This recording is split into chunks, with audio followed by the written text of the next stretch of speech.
Boa noite a todos, espero que todos estejam me ouvindo, mesmo os que estão atrás. É com alegria,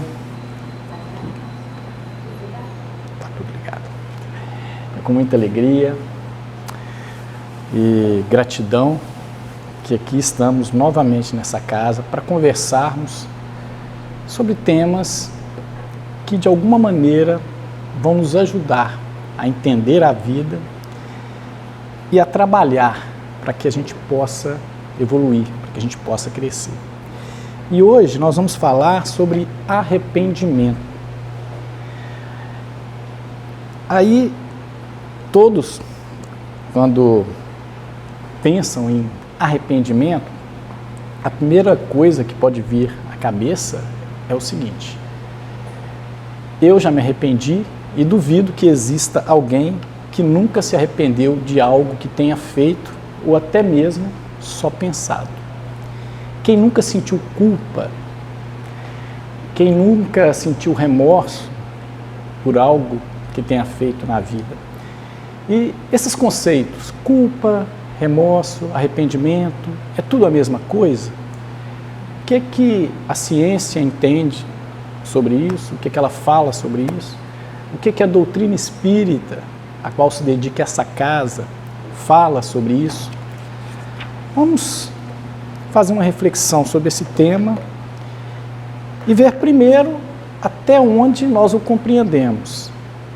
E segundo, a partir dessa reflexão, como é que isso pode nos ajudar aí nessa nossa jornada terrestre. Quando a gente se arrepende, alguma coisa muda? A gente muda? Vocês aí, certamente todos já passaram por essa experiência do arrependimento.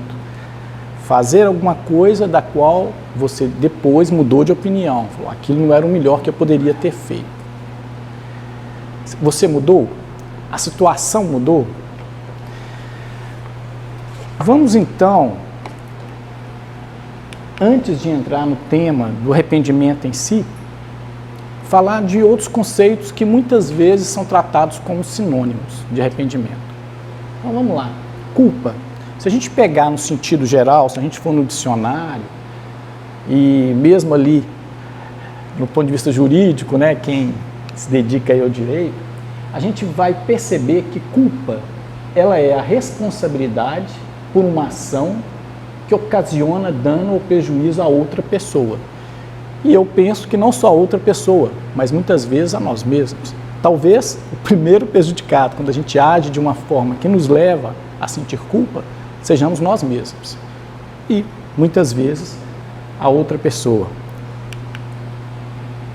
Ou então a gente poderia também entender a culpa como o ato, não só o ato, como a omissão repreensível ou criminosa, falta voluntária, um delito, um crime, algo que não é bom, algo ruim. Se a gente pegar o dicionário e verificar o conceito literal de culpa e mesmo a origem da palavra, a gente vai ver que a culpa é tratada como um erro, um defeito. É algo que a gente pode fazer, mas que não seria o melhor. Em tese, seria um erro. Cometemos um erro. Então, nos sentimos culpados por isso. Então, vamos lá. E remorso? O que é remorso? Se a gente for lá no latim, a origem da palavra, remorsos, remordere, seria literalmente morder de novo.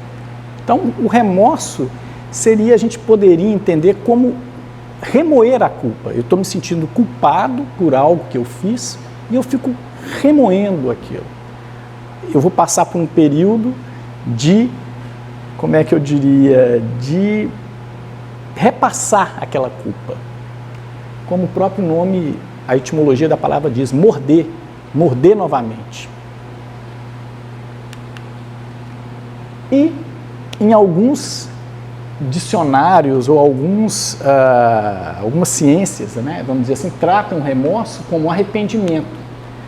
Coloca como sinônimo de arrependimento. Então, remorso seria um sinônimo de arrependimento.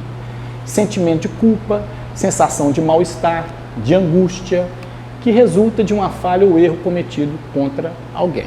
Mas a ideia, de uma maneira geral, seria a culpa, que a gente entenderia como erro, e o remorso como remoer, ficar repassando esse erro, essa culpa. Agora, o que seria o arrependimento? Se a gente também fizer uma pesquisa, tanto nos dicionários, como nos entendimentos, como que os psiquiatras entendem, olhar lá no sentido bíblico, até o jurídico, a gente vai muitas vezes encontrar a ideia de que são sinônimos, as palavras culpa, remorso e arrependimento. Mas se a gente pegar lá a etimologia da palavra, que vem do grego, a palavra metanoia, o que é a metanoia? Meta, mudança. Noia, mente. Então, o arrependimento seria uma mudança, a gente poderia dizer, de mentalidade. Em última instância, de opinião. Eu me arrependi. Eu tinha opinião sobre algo e mudei a minha opinião sobre aquilo. Estou mudando a minha mentalidade, a minha opinião. E alguns colocam, como eu já havia dito, como sinônimo de remorso, ou então de uma mágoa por se ter cometido um mal, um erro. Mas a maioria dos entendimentos, a gente pega aí, tanto bíblico, tanto nos dicionários, o entendimento comum é de que seria uma ação de mudar de opinião. E alguns até dizem de comportamento em relação ao que já aconteceu. Mas será que o arrependimento em si, só o arrependimento, ele pode significar também uma mudança de comportamento? É algo para a gente pensar. Eu trouxe aqui a opinião de um psiquiatra muito renomado, chamado Flávio Gicovati, já até desencarnou em 2016, e olha como é que ele trata esse tema do arrependimento. Qual que é o entendimento dele sobre isso? Ele diz o seguinte, que o remorso implica sempre uma tristeza derivada de nos sentirmos causadores de um dano indevido a alguém.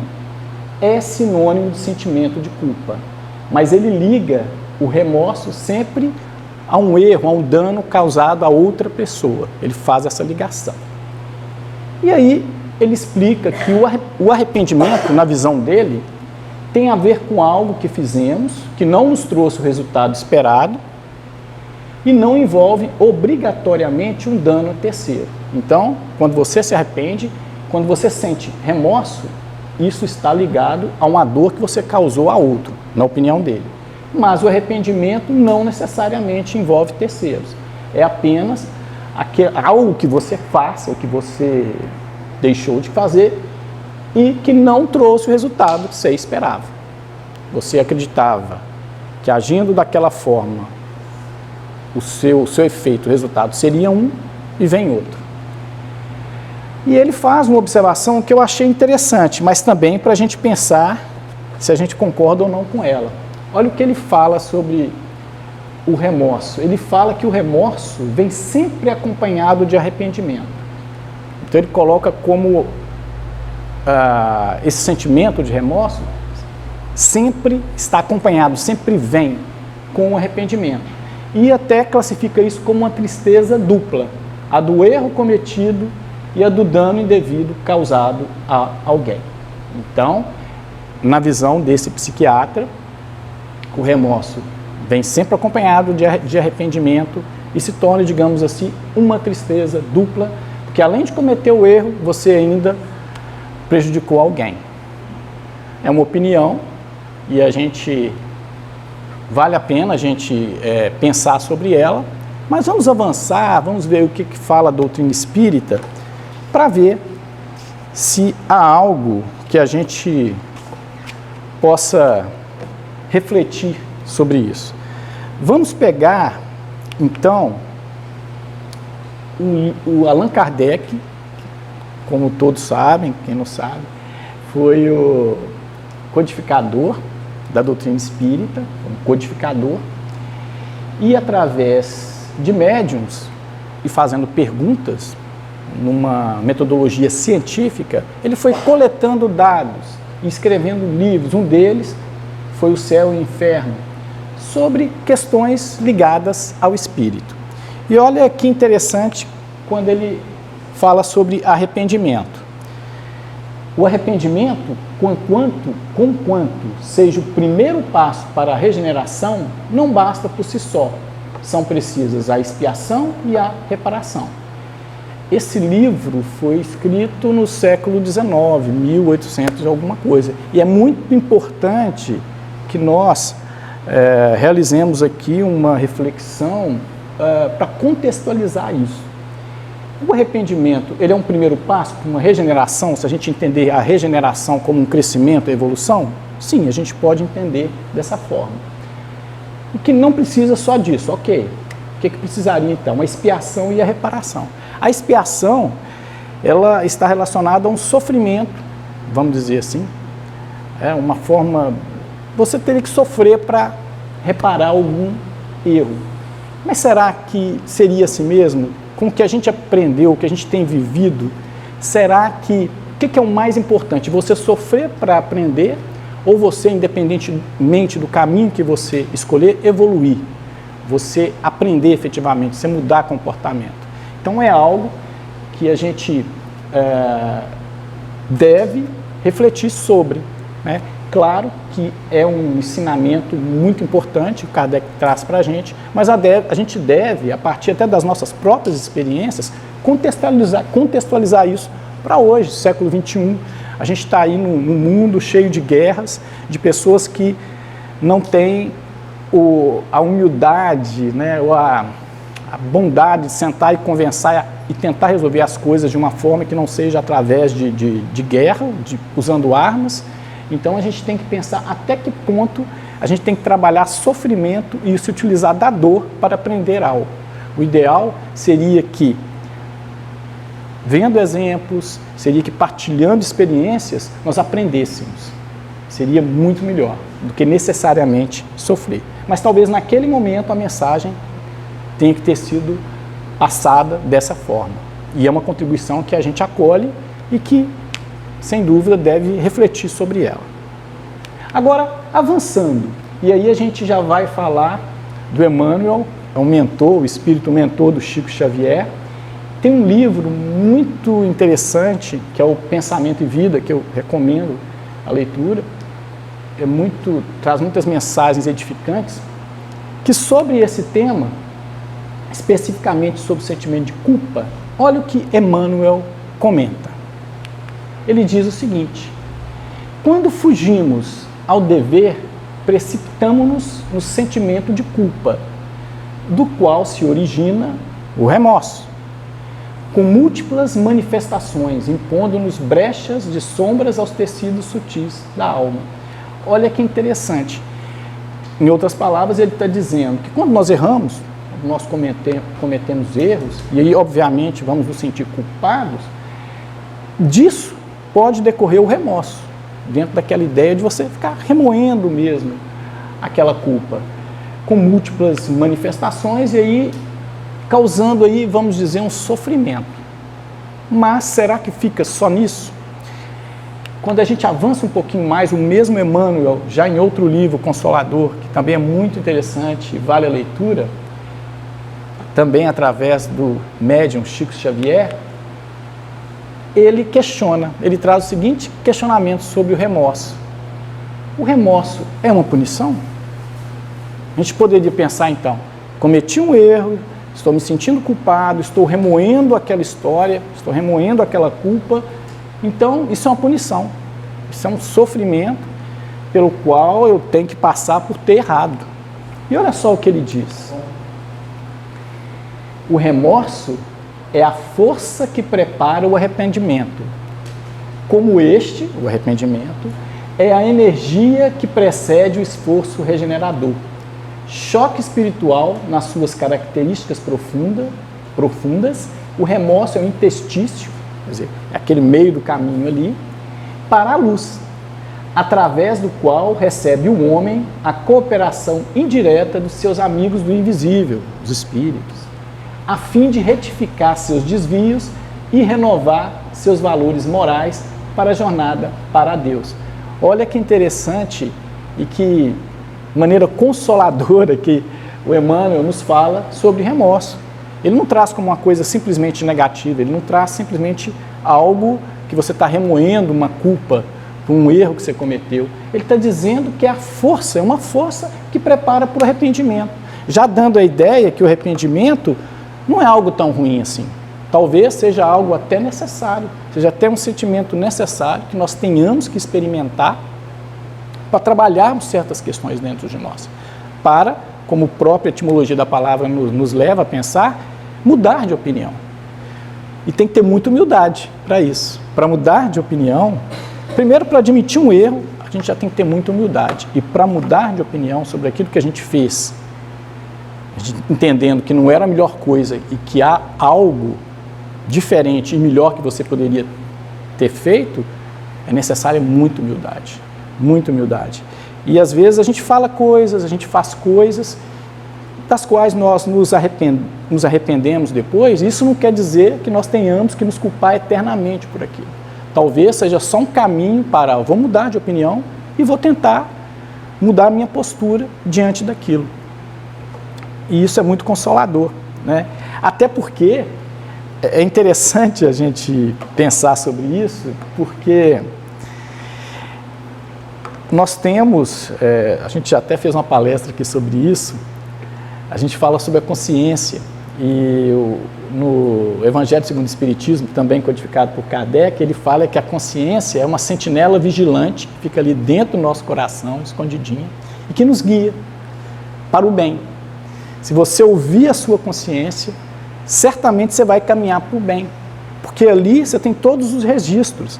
Irmão Green, ele ensina algo que eu acho de extrema importância para a gente entender a importância da consciência. Ele fala o seguinte: não há consciência sem memória, não há memória sem registro informacional, e não há registro informacional sem o concurso do espírito. Então, quem leva, quem carrega é o espírito. O nosso corpo pode padecer de Alzheimer, a gente pode esquecer, a gente pode fraquejar com a memória, a gente pode até perder a memória. Agora, o espírito não tem Alzheimer, o espírito vai carregar tudo. Há uma frase, eu não sei quem disse, que diz o seguinte: o que temos nós deixamos, o que somos nós levamos. E na verdade o que nós levamos, toda essa memória, todo esse aprendizado, o nosso espírito carrega esse aprendizado. Então não adianta fugir da sua consciência. Há um dramaturgo grego, mas é um dramaturgo, então é chamado Sófocles. A gente não pode confundir com Sócrates, que é um filósofo, que foi um filósofo, salvo engano, eles viveram na mesma época, 400 anos antes de Cristo. E ele fala o seguinte, que não há testemunha mais terrível e acusador mais poderoso que a consciência. Ela sempre vai carregar, como ensina aí o irmão Green, todos aqueles registros informacionais. E por isso que a gente tem que ter o concurso nesse processo do espírito. Nós somos um espírito encarnado no corpo. O corpo tem suas limitações. E o espírito, enquanto está encarnado, também terá algumas limitações. Mas quando ele estiver livre, todas essas informações que ele acumulou, todo o aprendizado que ele fez, tudo aquilo estará ali. Nem mais, nem menos. A partir dali, claro, ele vai continuar se desenvolvendo, ainda que não esteja mais no corpo, mas não tenho dúvidas. Ele não esqueceu de nada e ele trouxe tudo. Vou repetir, espírito não tem Alzheimer, só o corpo. Então, vamos lá. Agora, avançando um pouco mais para os livros aí do codificador Allan Kardec, nós temos a questão 990 do Livro dos Espíritos, que trata do arrependimento. E olha que interessante a colocação que ele traz. O arrependimento se dá no estado corporal ou no estado espiritual? E a gente pode entender aqui, o arrependimento se dá quando estamos encarnados ou quando estamos desencarnados, só no espírito, sem o corpo. O que vocês acham? Alguém imagina? O arrependimento se dá no estado corporal ou no estado espiritual? Quando a gente está encarnado ou desencarnado? O arrependimento mesmo, né? A mudança de opinião. Pois é. Espiritual? Vamos ver o que os espíritos responderam? No estado espiritual. Você acertou. Mas também pode ocorrer no estado corporal. Ou seja, desencarnado, pode existir o arrependimento, encarnado também. E quando pode ocorrer no estado corporal quando está encarnado? Quando bem compreendeis a diferença entre o bem e o mal. Se o espírito ele já consegue, encarnado, fazer essa distinção com clareza, ele já pode se arrepender aqui mesmo. Nós podemos nos arrepender verdadeiramente, mudar de opinião aqui mesmo. E não faz todo sentido, né? Não é só quando estamos desencarnados, só o espírito, que nós nos arrependemos. Nos arrependemos a todo momento. Eu tenho certeza que, deixa eu ver, estamos em fevereiro, 27 de fevereiro, não entramos nem em março. Pode ser que o ano mal começou, né? Mas pode ser que a gente já tenha feito alguma coisa e tenha se arrependido dela, já nesse ano. Assim, olha, fiz isso, mas eu errei, não deveria ter feito. E pode estar até se culpando ainda, pode estar naquela fase lá de culpa, de remorso. Mas o importante é que a gente avance. E nas próximas questões, olha que interessante, o Kardec, ele questiona os espíritos sobre a consequência do arrependimento, tanto no estado espiritual, quando está desencarnado, quanto no estado corporal. E olha o que os espíritos respondem. Qual a consequência do arrependimento no estado espiritual? Então, desejar o arrependido uma nova encarnação para se purificar.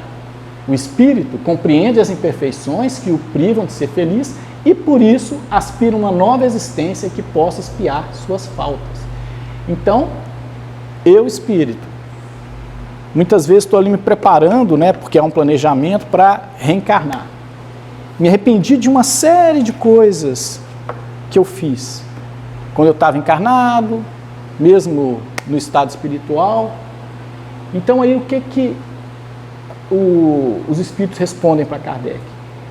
O arrependido ele vai desejar uma nova existência, uma nova encarnação para tentar reparar aqueles erros, para tentar aprender aquilo que ele não aprendeu tão bem, por isso que ele errou. Isso me faz lembrar, tem um filme novo de temática espírita que se chama Nosso Lar 2. E a gente, claro, principalmente quem estuda a doutrina espírita vai ter algumas críticas e tal, mas eu achei bem interessante uma parte do filme que é o seguinte: mostra lá os espíritos, e é claro que eles fazem uma correspondência do espírito com a pessoa que está encarnada, para as pessoas entenderem, né, que é aquele mesmo espírito que vai ali encarnar, e eles fazem um planejamento super bacana. Nós vamos fazer isso, nós vamos acontecer, nós vamos abrir uma casa espírita, vamos ajudar todo mundo. E quando eles vão encarnando, eles fazem tudo errado aqui. Eles chegam aqui, encarnam, e todo aquele planejamento, todo aquele arrependimento que eles tiveram, nós vamos mudar, faz tudo errado. E assim, eu acho que isso deve acontecer muito com a gente, né? Tanto lá no plano espiritual e aqui... Para fazer isso, você precisa estar online. Ok, eu entendi. E aí o Google vem, né? Não tem jeito. Mas assim, então assim, é só um exemplo, né? Para a gente pensar que realmente sempre vamos desejar melhorar a partir do arrependimento. Mas muitas vezes ainda assim vamos continuar fazendo errado. Mas não tem problema. Deus é misericordioso, Ele está ali, permite que, né, nós possamos reencarnar aí quantas vezes sejam necessárias para fazer esse aprendizado. E continuando aqui, aí ele já fala a consequência que poderia ser produzida no estado corporal, ou seja, encarnado, e a resposta dos espíritos é bem interessante também. Fazer que, já na vida atual, o espírito progrida, se tiver tempo de reparar suas faltas. Quando a consciência o exproba, ou seja, o censura, e lhe mostra uma imperfeição, o homem pode sempre melhorar-se. Então, é aquela ideia. Estou encarnado, me arrependi, é mais ou menos como adiantar o expediente. né? Se eu estou encarnado, tenho consciência do que eu fiz não foi o melhor, errei, vem a culpa ali, mas já tenho aquela oportunidade de me arrepender, de mudar de opinião e tentar mudar aquele meu comportamento a partir daquele aprendizado, já é algo bom. E é isso que nos explica aí os Espíritos na questão 992 do Livro dos Espíritos. E eu gostaria de trazer para vocês dois exemplos de dois espíritos assim que eu admiro muito, eu tenho certeza que muitas pessoas aqui também admiram, que, no meu entender, tiveram várias oportunidades para encarnar, como nós, encarnar, reencarnar, e numa dessas existências que eles tiveram, eles fizeram a diferença no que tange a mudar de opinião e mesmo a mudar o comportamento. Um deles foi Francisco de Assis. Francisco de Assis foi um homem século XIII, nasceu numa família riquíssima, na Itália, na região de Assis, por isso que ele é o Francisco de Assis, e tinha uma vida boêmia, ligava para nada, a vida de um jovem rico que fazia o que queria, e ainda mais naquela época em que as pessoas que tinham muito dinheiro, tinham muito poder também. E ele passou de um jovem mundano a uma vida religiosa de completa pobreza. Ele entendeu que a missão dele era trabalhar a humildade e ajudar o próximo, principalmente os mais pobres. Ele era até conhecido como Il Poverello, que traduzindo em italiano é o pobrezinho, e ele viveu como simples, humilde, buscando Cristo como modelo. Então, a partir do pensamento crístico, pegando como modelo os ensinamentos de Jesus, os exemplos de Jesus, ele se arrependeu de tudo que ele fez, assim, ali mais no princípio da sua vida, principalmente naquela fase de juventude, por ter muito dinheiro, e realmente mudou sua postura em relação à vida. E aos 44 anos ele desencarnou com, digamos assim, a consciência, eu diria, tranquila de que fez tudo o que ele poderia para se melhorar, para evoluir. Outro exemplo que sempre, aliás, sobre Francisco de Assis, para quem talvez ainda não conheça a história e queira conhecer, há um livro psicografado pelo médium João Nunes Maia, salvo engano, espírito miramês, que conta essa história lindamente, a história de Francisco de Assis. Se ainda não leram e quiserem ler, vale muito a pena. Outro exemplo é o Paulo de Tarso. Paulo de Tarso tem uma história, vamos dizer, de transformação ainda mais surpreendente, na minha opinião, porque ele realmente era da tribo dos fariseus, tinha muito poder, e na época, logo após a crucificação de Jesus, que ele nem chegou a ter um contato, ele não conheceu Jesus, né, naquela época diretamente, embora fossem da mesma época, mas ele começou a perseguir todos os cristãos, todos aqueles que estavam seguindo os ensinamentos, os exemplos de Jesus, ao ponto de mandar matar, mandar apedrejar. Um desses foi Estevão. Tem inclusive um livro também belíssimo que se chama Paulo e Estevão, ditado por Espírito Emmanuel, também psicografado pelo nosso querido Chico Xavier, que vale muito, muito a pena a leitura. É lindíssimo e a gente se emociona muito com essa história de transformação que foi de Paulo de Tarso. Ele vivenciou a mensagem de Jesus para a humanidade. Ele foi, aliás, um dos maiores divulgadores do cristianismo, embora no início tenha começado perseguindo os cristãos, aqueles que seguiam os ensinamentos de Cristo. Mas ele teve um encontro com Jesus, um encontro mesmo. Jesus até tem um famoso questionamento, né, que na época ele se chamava Saulo ainda, depois é que ele passa a ser, se batiza novamente como Paulo, e Jesus pergunta: Saulo, por que me persegues? E a partir daí ele fica cego mesmo, literalmente cego durante algum tempo, e sua vida muda completamente, e ele se torna um dos maiores divulgadores do cristianismo. Se arrepende de tudo aquilo que ele fez, e não foi pouca coisa, porque ele foi um verdadeiro perseguidor de cristãos. Mas se arrependeu, e essa reforma íntima, essa mudança de postura, de pensamentos fez ele vivenciar esse amor em Jesus Cristo de uma forma plena. A história dele é um grande exemplo de quem se arrependeu e mudou completamente a sua vida a partir dessa nova opinião.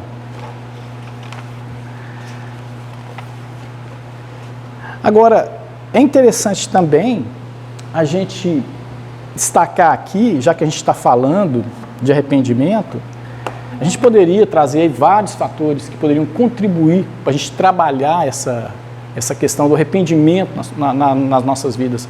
Não é só arrepender, né? Que eu mudei minha opinião, me senti culpado, mudei minha opinião. O que mais que eu tenho que fazer para melhorar, para evoluir, para crescer? Então, é importante nós ressaltarmos aqui o autoconhecimento. Então, será que todos nós aqui sabemos até onde a gente pode ir? Todos nós aqui, cada um de vocês conhece exatamente seus limites? A gente sabe do que a gente verdadeiramente é capaz? Sócrates, lá 400 anos antes de Cristo, já um grande filósofo, Sócrates, ele já dizia, conhece-te a ti mesmo. Então, é um ensinamento antigo, mas que até hoje, muitas vezes, eu mesmo questiono às vezes, diante de algumas atitudes que eu tenho em relação à minha vida, eu me conheço verdadeiramente? Eu sei até onde eu posso ir? Eu sei quais, não vou nem dizer tentações, mas quais chamamentos que eu conseguiria, que não são tão bons, que eu conseguiria resistir, e a gente chama aí de tentações, mas... Então, para você verdadeiramente se arrepender, você tem que primeiro se conhecer, saber dos seus limites. Recentemente eu assisti a um filme no Netflix, acho que é Bata na Porta Antes de Entrar. E aí mostra um pai de família, uma família perfeita, com os filhinhos e tal. E não vou entrar no mérito do filme, mas é uma seguinte situação, aparecem duas moças muito sensuais, e ele convicto de que não, eu sou um pai de família, eu não vou fazer nada de errado, e aí ele faz tudo errado, sucumbe, quer dizer, não se conhecia tão bem assim, né, ao ponto de sucumbir àquelas tentações, e se envolve numa trama de sofrimento. O filme nem mostra o final, que o negócio é tão sofrido que nem mostra o final. Mas o que eu observei, né? Era uma pessoa que achava que se conhecia. Ele achava, eu consigo resolver isso, eu consigo me conter aqui. E não, ele não se conhecia tão bem assim. Porque a primeira oportunidade, o primeiro chamamento que ele teve, ele cedeu. Então, e muitas vezes a gente faz isso. Isso talvez seja carência ou falta de autoconhecimento. Não sabemos até onde podemos ir. Não nos conhecemos verdadeiramente. E, na verdade, o primeiro passo para o verdadeiro conhecimento é eu me conhecer, é me conhecer.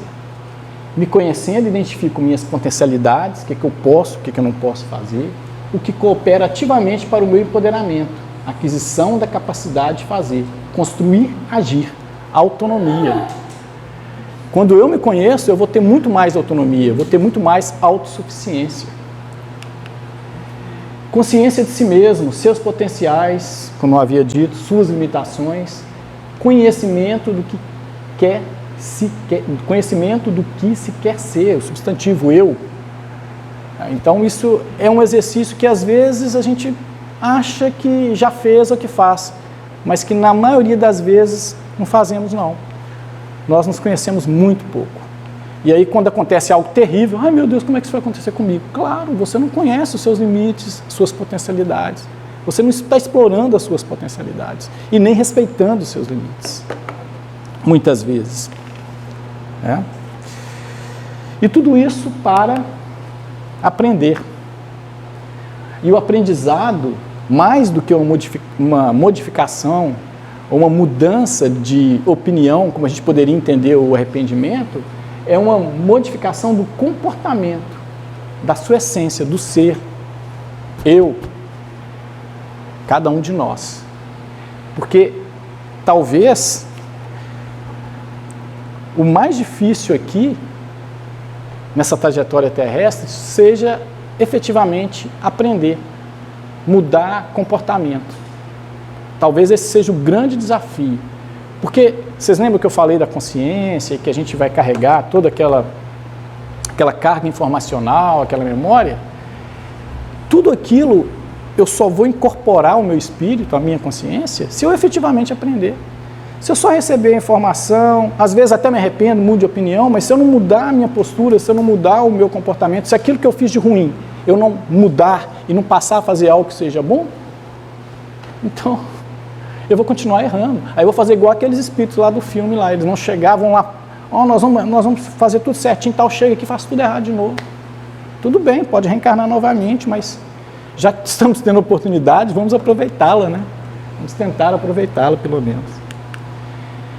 E o espírito Anthony Green nos ensina, nessa toada, nesse sentido, que quem não age não é, exatamente. Não adianta só mudar de opinião, você tem que mudar a sua postura, tem que mudar o seu comportamento. Quem não age, não é.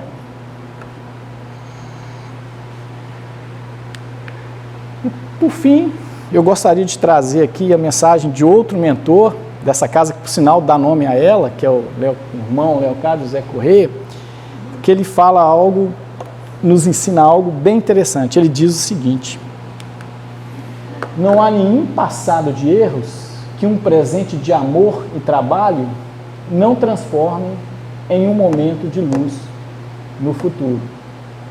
Então, a gente pode errar, pode se sentir culpado, pode passar por aquela fase ali de remorso, ficar remoendo aquela culpa, mas a gente também pode se arrepender, pode mudar aquela opinião e principalmente a gente pode aprender, que é mudar o nosso comportamento.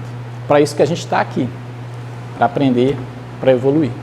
Então, fica a reflexão aí sobre arrependimento e eu espero que a gente possa pensar bastante sobre isso. Tá ok? Muito obrigado aí pela atenção, pela paciência. E agora a gente vai para o passe e a gente pede que, enquanto isso, façamos silêncio, se for possível, uma prece. Ok? Muito obrigado a todos.